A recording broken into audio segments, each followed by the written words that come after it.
We are only 2 days away from an NHL Draft Lottery, so for the final time this year, we're going to complete an NHL Draft Lottery simulation to find out who might be the lucky team to get the first overall pick, and we're going to complete a mock draft for the first 16 selections. All that coming up next. So welcome back to another video here at Top Shelf Hockey. For the final time for this season for the 23 draft, we're going to complete an NHL Draft Lottery simulation. So in a moment, we're going to hop onto the computer. We're going to go onto the takeathon.com simulation tool, and we're going to simulate the 2023 NHL Draft to see which lucky NHL team could have the opportunity to draft first overall at the upcoming 2023 NHL Draft and have the opportunity to draft a phenomenal player, franchise-altering player, and a guy like Connor Bedard. So we've done these simulations numerous times throughout the season, of course, just for fun, just to see where things go. So we'll see if today we get a different result or something that we've seen before. Obviously, the Anaheim Ducks, we know, have the best chance. So we'll see how that works out. And then we're going to take our mock draft a little bit further than we have so far. Today, we're going to complete the first 16. So all the draft lottery spots, the top 16 spots. And then later on, once we know the full draft order, as we get further into the playoffs, then we'll start doing some mock drafts for the full first round, but that'll be a bit later on. So for right now, let's jump onto the computer. We're going to takeathon.com and complete the simulation, followed by the mock draft. So as you can see, we're now on the takeathon.com website. So here we are. Now, before we actually simulate this draft, I just want to do a quick rundown just to make sure everybody remembers. Obviously, the teams that they finished lowest in the standings have the best actual odds, which we'll take a look at here in just a sec. So here's the odds. So the Anaheim Ducks have a 25.5% chance of being first overall. Columbus 13.5, Chicago 11.5, San Jose 9.5, Montreal 8.5, Arizona 7.5, Philly 6.5, Washington 6, Detroit 5, St. Louis 3.5, and Vancouver 3. They're the only teams eligible to be first overall in the draft because you can only move up a maximum of 10 spots. So obviously if Ottawa, Buffalo, Pittsburgh, if they win, they can still move up substantially. It's still a huge improvement, but it's not going all the way to number one. So you have two selections up for grabs, number one and number two in the draft, and you can move up a maximum of 10 spots. All teams in the lottery that you see here going from Anaheim all the way down to Calgary are in the lottery, and we'll complete the simulation here on the draw in just a moment. So here we go. Let's jump over and let's simulate the lottery and see who is the lucky team to win the first overall pick as of right now. Oh, there we have the Vancouver Canucks. It would be the hometown team of Connor Bedard. I know that's something that he would personally love. The Canucks obviously have all the teams that have potential to go to number one. They have the worst odds because they're the lowest ranked team. That's phenomenal. So obviously the Anaheim Ducks are picking second, so they were fortunate enough to win the draw for the second overall pick. So that's a phenomenal luck there for Vancouver, who traditionally have not seen very good luck in this NHL draft lottery process in the past. So now obviously Vancouver will pick one, which will bump everybody else down a spot below them. So Anaheim will pick two, then Columbus, Chicago, San Jose, Montreal, Arizona, Philly, Washington, Detroit, St. Louis, Arizona by way of Ottawa, Buffalo, Pittsburgh, Nashville, and Calgary. So we're now going to complete a mock draft for those first 16 positions.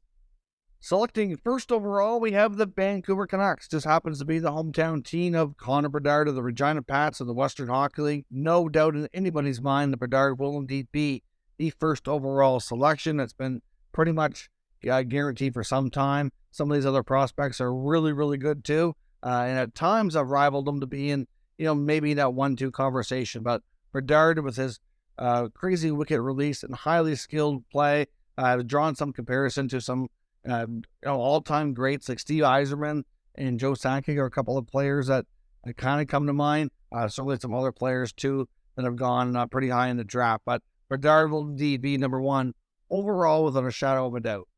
Selecting second overall, we have the Anaheim Ducks. The Ducks had the best odds of winning, but fell to number two, and they will get a pretty darn good consolation prize, and that's Adam Fantilli, top centerman, Hobey Baker winner from the University of Michigan. Also representing Canada, at the World Hockey Championships this month here in the month of May 2023. Of course, had a real solid World Junior tournament back in over Christmas in January as well. Adam Fantilli is a really solid-looking #1 projected center. I know looking at some draft experts like TSN's Bob McKenzie, Craig Button gave him a comparison. Something similar to like a Nathan MacKinnon type of player. Doesn't mean he's going to be Nathan MacKinnon, but he plays a similar type of game, and they feel he can get to the point where MacKinnon is in his career. So that's some pretty high praise they feel of all the prospects. Fantilli's closest to Bedard, but some of these guys coming up next couple of spots are pretty close as well. Not a great deal of separation from 2 to 4.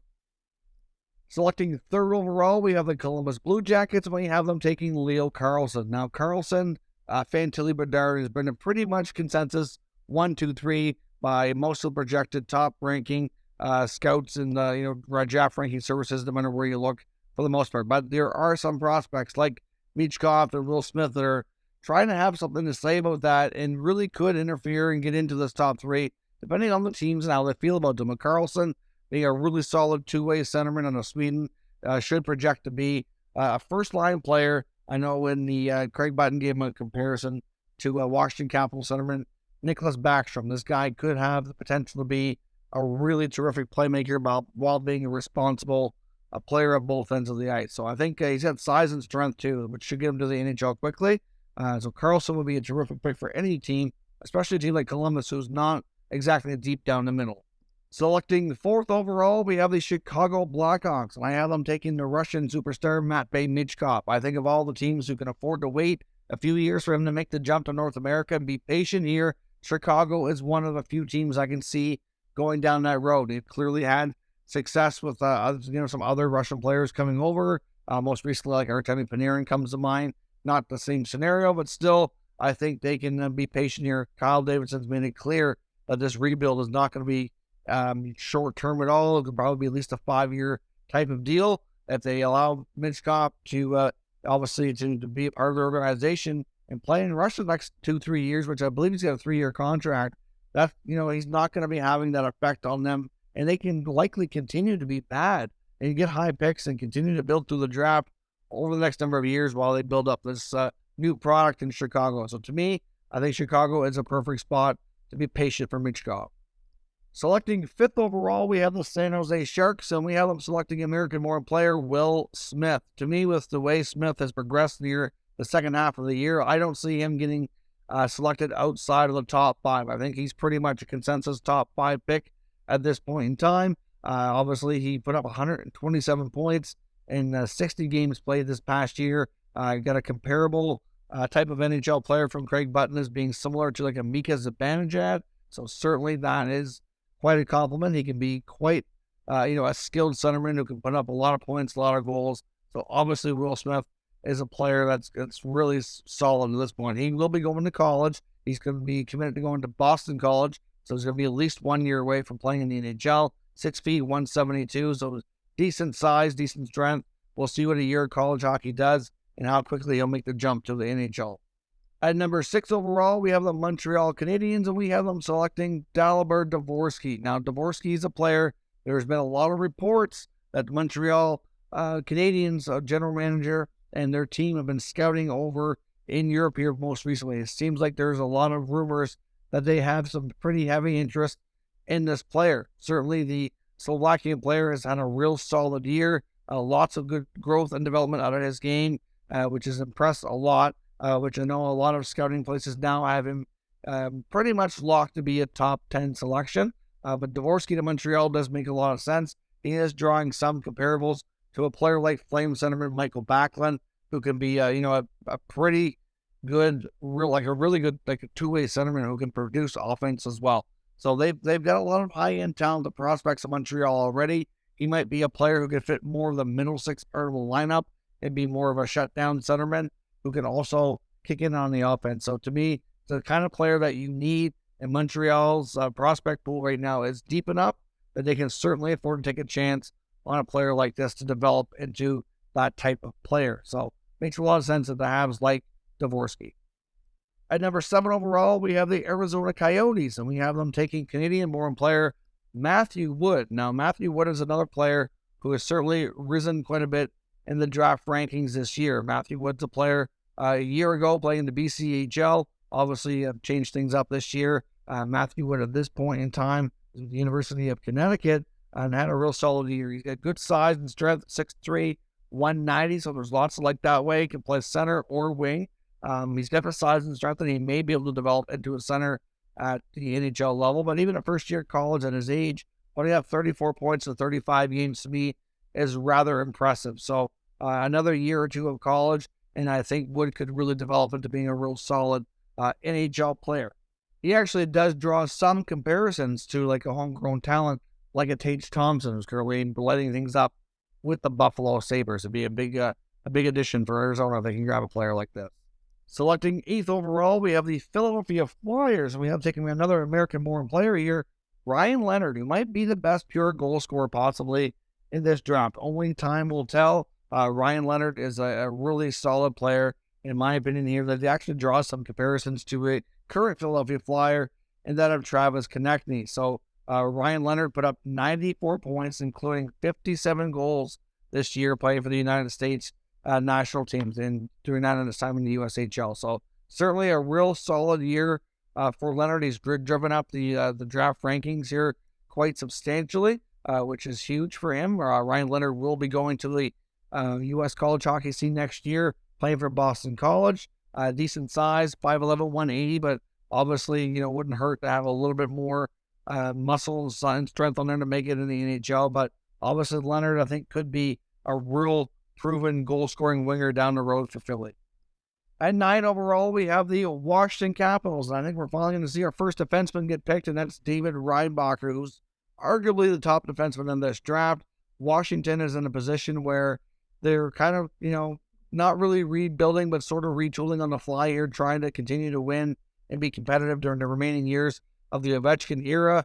I think that if you look at their blue line, there have been a lot of changes of this year's trade deadline. It makes sense, and a nice infusion of youth back there would be very beneficial. Reinbacher still likely might need some time before being NHL ready, but still at this point, he could be a nice help there in a year or two time. He's actually drawing some comparison to a former very highly drafted defenseman as well, Adam Larson, currently playing for the Seattle Kraken. So to me, Reinbacher, I think, is a good fit here for the Capitals. At number 10 overall, we have the Detroit Red Wings. I have them selecting Zach Benson of the Winnipeg Ice from the Western Hockey League.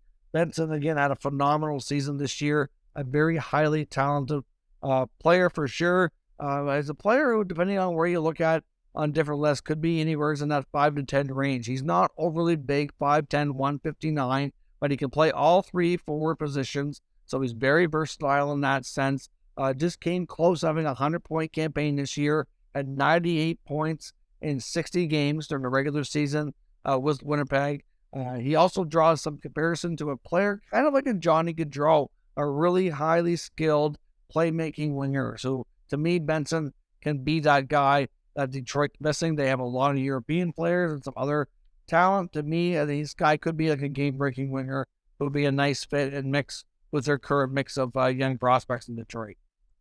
Selecting 11th overall, we have the St. Louis Blues, and I have them selecting another U.S.-born player here, Gabriel Perreault. Perreault would be not only another U.S.-born player, but another player who's a second-generation potential NHL star with his dad, Yannick Perreault, fulfilling a fairly long career in the NHL. Perreault has proven to be quite a goal scorer.